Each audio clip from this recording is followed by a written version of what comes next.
Chers amis, dans la paix du Christ, l'annonce de la proximité du règne de Dieu est une bonne nouvelle pour tous les croyants. Cette bonne nouvelle, qui est une source de joie, dépendra de notre coopération au don de Dieu déposé en chacun de nous. Dieu a fait don de sa grâce, a fait fructifier à tous les hommes, comme il est écrit dans l'évangile de ce jour, Luc chapitre 19 du verset 11 au verset 28. Il est vrai que nous sommes tous des serviteurs non nécessaires. Dieu peut se passer de nous pour réaliser effectivement son projet d'amour dans le monde.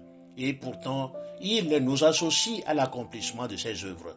Parfois, nous avons une idée fausse de la toute-puissance de Dieu et l'on se dispense de toute initiative afin de hâter le règne de Dieu dans les cœurs.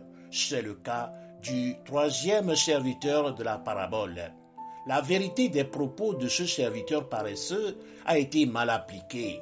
À cause de son manque de confiance et de sa mauvaise foi en l'exigence de son maître, il n'a fait aucun effort pour faire fructifier ses talents.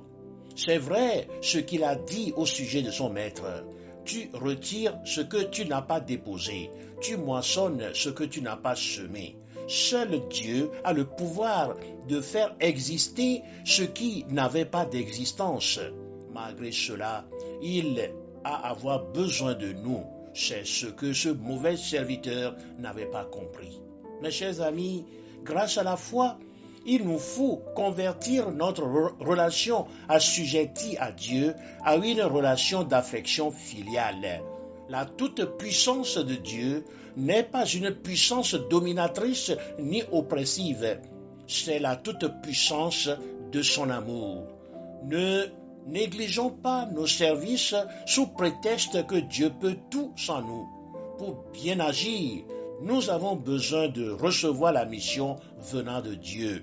L'ouverture d'une porte dans le ciel de la première lecture de ce jour, Apocalypse chapitre 4 du premier verset au verset 11, permet d'écouter la voix de Dieu.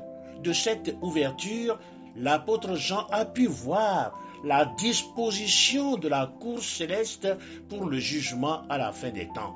Mes chers amis, tous nous comparaîtrons devant le trône divin pour rendre compte des grâces que nous avons reçues de Dieu à faire fructifier. J'espère que nous ne serons pas comme ce serviteur mauvais. À la résurrection des morts, nous serons alors associés à la voix des anges pour chanter la sainteté de Dieu sans fin pour les siècles des siècles. Amen.